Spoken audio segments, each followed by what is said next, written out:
how much is it going to hurt? Because if you get like a very thin one, it's like a whip.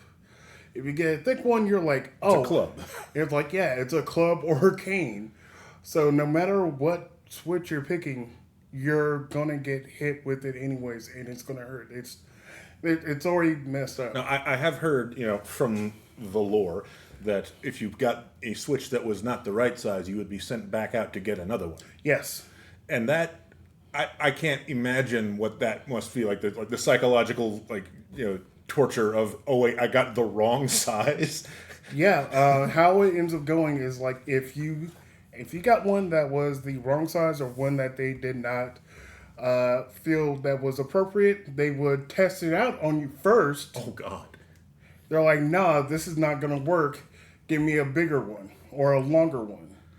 So it wasn't pleasant. But if switches were not available at the time, or like if you were somewhere where like a tree was, don't worry about it. A tree wasn't present where you can actually just get a switch. A belt would come in handy, and if they folded it, that was nice, but sometimes they would just be in the heat of the moment and just still use it as a whip. And guess what? Some of the times they forget which end they're holding. Oh no! So Hitting with the buckle, that's too much. oh no, you were part like, what are you gonna do? Call child services? They're like, yeah, call child services, see what happens. Timeout. That's the buckle end. No timeouts. You can't. We never had the belt, or never had to cut a switch. But when we did get to the stage wherein a whipping was appropriate, my mom had the wooden spoon. That fucking thing hurt. Oh man, it's like just say like the wooden spoon, not just any a wooden. It was the wooden spoon. It's like just that one concept. Like I still twitch and tense up every time I think of it. Thanks, Mom. And welcome to the Rubber Duck Syndicate. We're talking about corporal punishment and child rearing. Yes. Just past trauma that everyone has to deal with at some point. Because I think everyone has to maybe just a teensy little bit of trauma in their life. Yeah. Or if you didn't, then you were born rich. I don't know. Maybe. Yeah. Well, I mean, that's the thing. The idea of what is appropriate for discipline has evolved along with the rest of society. So, and some people will say, to some degree, a tone-deaf thought about kids aren't getting whooped enough or things like that. And I feel like that's missing a point, but I'm not sure if it's missing the point. Oh, let's see. Because, I'm not saying I'm going to be devil's advocate, but, there's some kids that probably are not getting disciplined or whooped enough. There's sometimes where they're trying to take the different approach. So they're like, okay, I was raised, getting whooped or getting hit. I don't want that for my kids. And then they have kids that are completely badass or off the rails or just fucking crazy for whatever reason. And they're like, I don't know how to discipline my kids. It's like, have you tried beating them? Well, that's the thing. I think the idea of discipline for kids is caught up in the whole idea of corporal punishment, physical violence. Mm-hmm. And definitely kids, pretty much all kids need some kind of discipline, need some stimulus in a response to unacceptable behavior, so that they come to associate that. And I'm starting to sound like Pavlov or somebody right now. And we don't want to boil it down to we shock the kid with an electric cattle prod every time he does something wrong. I want to. That's bad. Oh, that is objectively bad. Whatever.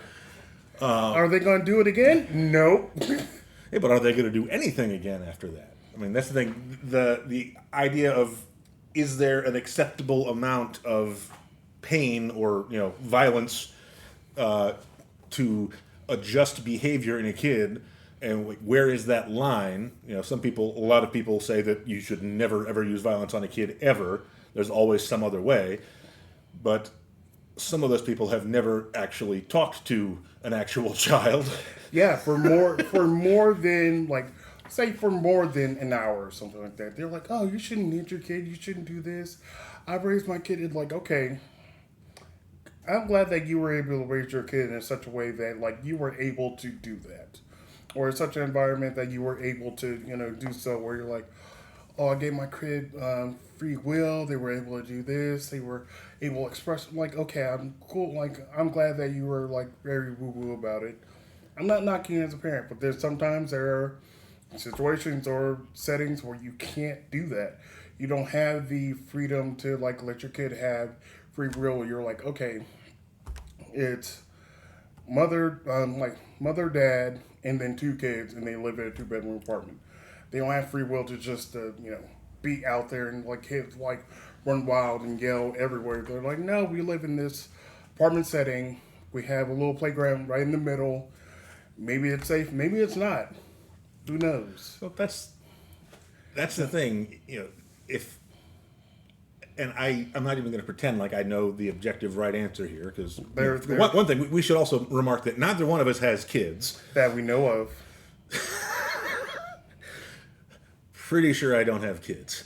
Oh, in fact, well, I've had my home inspected and sprayed for babies. Well, look, I'm talking about me. I might have a kid out there. That would be objectively hilarious. Hey, I did my, like I said, as we discussed before, I am not a gold star gay. So I did get all up in there at some point.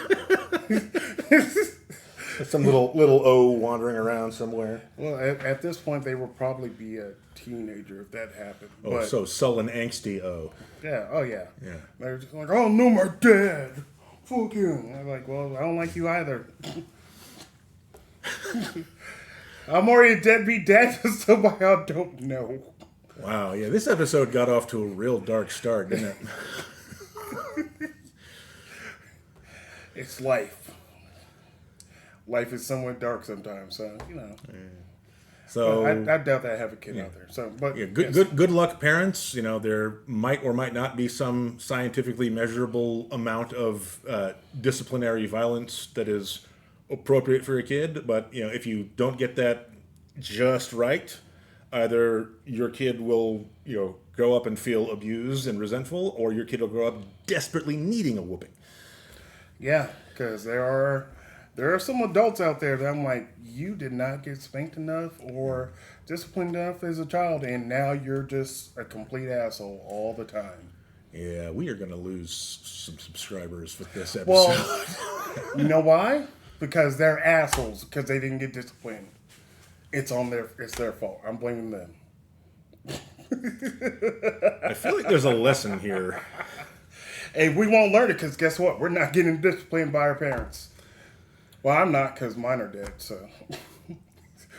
Hey. My parents are probably going to watch this. And they're going to make you get a Switch. And they're like, we don't No. I told you, the wooden spoon.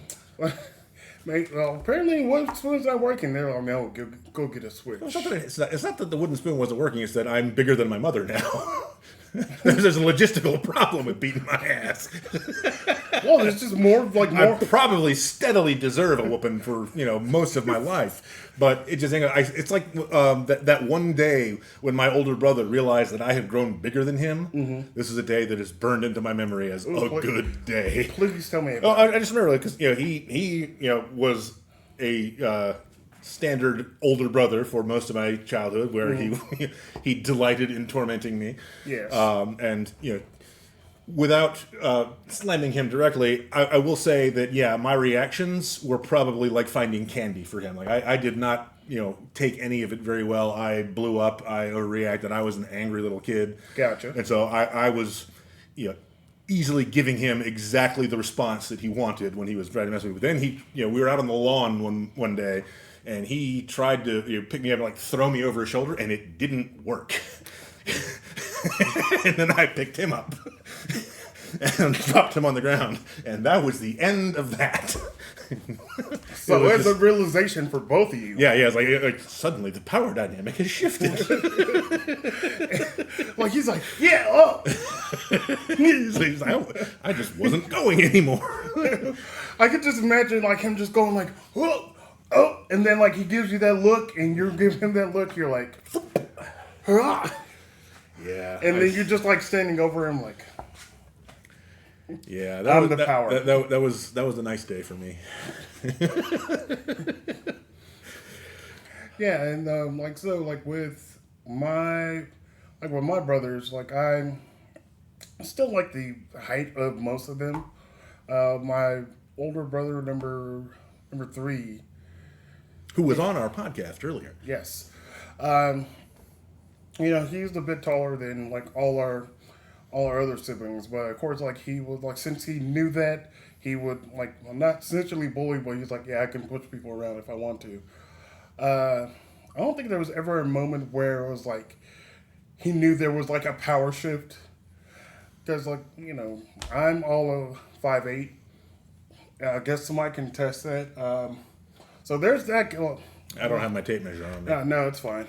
So there is a guy out there that tests the height of people like via video, and it's fantastic how he does it because like I'm not sure what kind of scientist or Does like he use like parallax measurements and things like that? like he'll find the dimensions of like something. So let me do this. I'm walking out. I'm coming back. So I have this. Is that a Guitar Hero controller? Yes, from particularly from Rock Band. Rock So Band. if they want to test one out, he can figure out like how big or small this is. He'll find the exact measurements of this thing. Well, he can only calculate the measurements of your torso and up because Yeah, your, there have not been a full Yeah. body size. Yeah, that's on our OnlyFans, folks. Which is One of these days, we're actually going to have an OnlyFans. It's going to be us holding pictures of ducks, or pictures of us holding ducks. that's what we're actually going to have. Yeah. It's going to be fantastic. Like no one can be actually mad about it because we're going to say in the description, it's like our OnlyFans are us holding various ducks. So it's going to be It's going to be solicited duck pics only. Yes, I love it. Because we're going to hold various ducks. So it's going to be, rubber ducks, wooden mallard ducks, or like just various types of ducks. And we're going to just be holding them in different positions. And it's not even going to be sexual. We're going to just be holding them like, I mean, can you actually hold the duck and have it not be sexual? I guess that'd be kind of hard to do. we're going to No, find out. we're ending this joke now. No, we're not, because we're going. No, don't. You can't hit the brakes. We have to go full bore until we crash. I off the regret cliff. starting this joke. Too bad you regret starting this podcast. We're already in it. So much. You can't stop at this point. It's too late. No, we're done with it anyways. Bye. Oh, good. Speaking of abrupt segues, what else shall we talk about? Because I got nothing. Well, that's the great thing about it. Like when we start doing this podcast, we have really nothing in mind that we're actually going to discuss. We just kind of No, folks. This podcast takes a lot of effort and planning. Honest. You should be really impressed by what we do here. The only planning we actually really do on here is when we set up to record. We know that date. We know that we know the day. We know the roughly the time that we're going to do it. But other than that, we don't have a topic of discussion that we have. We just kind of go free will at it and just have my goal most of the time with this is to try to make you uncomfortably laugh. Talking about me or the audience? Well, if I can do that for you, the audience will fall asleep. Our ducklings will fall asleep because they'll be like, oh, that is uncomfortably hilarious. I'm not sure if I should laugh or not. And then you can. You're free to do that. So, yeah, if you did not laugh about the slavery thing last time, you are free to do it now. Yes. Have fun. Yes, go ahead and laugh. But not at slavery. At me for walking into that damn joke last time. It was like I said, it wasn't even intentional. It was just how everything kind of got set up and how it went. Just landed perfectly. It was. Yeah, but I also want credit for my pride joke over the weekend. Yeah, so happened to wander through the Charlotte Pride Festival with my compatriot here. And I remarked to him that I had been to several of these Pride events in the past, and I still have not seen one lion. And I think that joke is amazing. No, you didn't let it settle in. You had to let it settle in. No, you just kind No, of... I don't think there's anything really saving it, because I think that joke is amazing, but I'm pretty sure nobody else does. Well, they might. They possibly really could, because they'd be like, hey, our straight ally came up with this joke, and they'd be like, yeah, we probably heard this for the last... well, I can't say when Pride really started, but, obviously during the Stonewall, so there's that's 50 plus years at this point now. So... Yeah, I'm sure at least one person has made the lion pride joke. Yeah. Before. Yeah, I'm not pretending that that's an original concept. Yeah, well, there's no... It is the logical, inevitable conclusion of, the two related names. Yeah, I know, coming together. Yeah, and somebody probably made that joke, obviously, when they were there during Pride, this one, or the last, 10 years I've been going to it. But still, nonetheless, where I was not expecting it, and it just kind of showed up, and I'm like, oh, this hurts my soul just a little bit. And really, that's what we go for. It's, not so much laughter or mirth, but that realization that you could have gone your whole life without hearing that joke. Yeah. And now that option is gone. It has been taken away from you. Kind of like when Christmas comes around and everyone actively tries to do the voiding of the last Christmas song. And, some people last the entire season without hearing it. And then some people, they're like, yeah, I heard it on, and they'll mark the date. They're like, yeah, I heard it on the day after Thanksgiving. I don't put any particular effort into trying to avoid that song. Like, I will not, religiously avoid the radio stations that are playing, Christmas music at the point, because they start in November now. Mid-November. I'm surprised they haven't started right now. It is, the 17th or 18th? It is August 19th. Okay, it is August 19th. I did see they're, in fact, putting up Halloween decorations in CVS already. That's what I was about to mention. So, as of the time of this recording, it is August 19th. There are places already putting up Halloween decorations. We still have another 2.5 months before Halloween even exists. I was like, okay. No, I guess, it's the end of the 10th month, so, yeah. Yeah, because it's the end of October. Okay, I understand that, Halloween is people's jams. I understand it. There's a lot of different holidays that are their jams and they love it. Halloween is okay, celebrate all of October. Fantastic. Go ahead and do it. Flag Day for the win. I couldn't even tell you when Flag Day is. I know it's a thing, though. It is. But I would say, if you want to have, Halloween decorations, in store, mid-November, mid-September is appropriate time. You're like, oh, yeah, let's start putting out stuff September 15th, September 20th, so people can get ready in the beginning of October and start putting stuff up there no, we need to get ready now. It's how much preparation do you need for certain holidays? Christmas is a huge consumer holiday, so everybody does plan for shopping. Well, everybody that can afford anything, which this year is probably not many people. It's going to be a lot less. Yeah.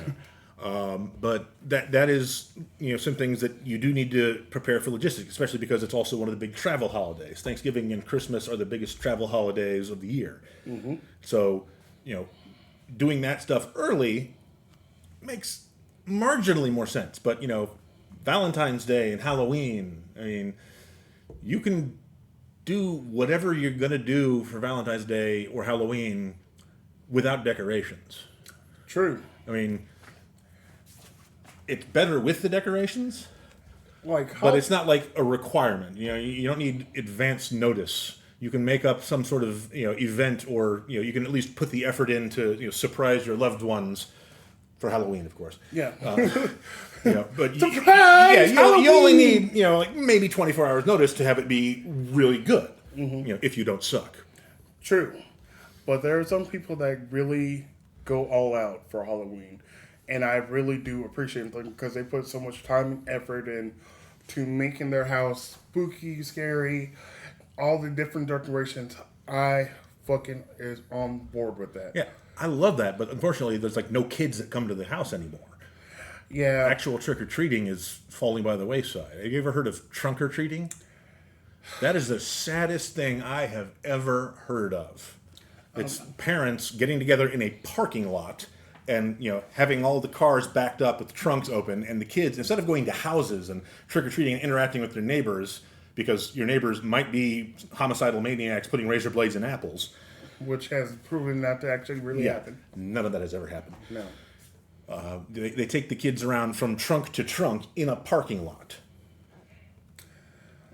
Which is like I understand why they do it. They're like, oh, it's a easy way to keep an eye on my kid or kids. It's easy enough for like me not to go around to all different neighborhoods. I was like, okay, cool, yeah, I understand kid safety, blah blah blah. I'm not glossing over that fact. Keep your kids safe. But what was also exciting about trick and treating as a kid was, getting your costume ready to whatever it is, planning the route out with your friends. You're like, okay, here we're gonna start here. We're gonna go here. Then we're gonna go through this neighborhood with the big houses because they had the full-size candy bars. Yes. Yeah. Everyone watching remembers that one house that had full-size candy bars. And you know which house, you knew what house it was because you couldn't go back twice because they actually remembered. They're like, you were here. Like, no, get out of here. Or like if you came at like a certain time, they're like, oh, it's like 8:30, and like, oh, we're gonna run out. Here's some extra Reese's. Go for it. But like you will plan out that route, get with your friends. You start as early as you possibly think you could, which for me was usually like around like 6 o'clock, because it will start getting like dusk, and then like we start going from there. But then you go until like when you think like most of the lights are going to be out, you're like, okay, that would be like 8:30, 9 o'clock. And then you get home, you're like, all right, how much candy I got? What do I got in here? My family did pillow sacks. We didn't do like the little containers like that. No, we had pillow sacks for our trick or treating.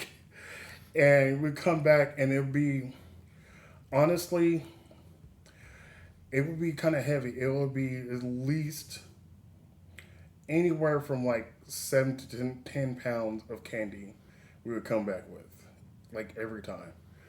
Oh, is that collectively? No, individually. Each. Okay. Yeah. No, so if it was like a standard pillow sack that was, like this, if I like held it and kind of did this like this to like right here would be full of candy.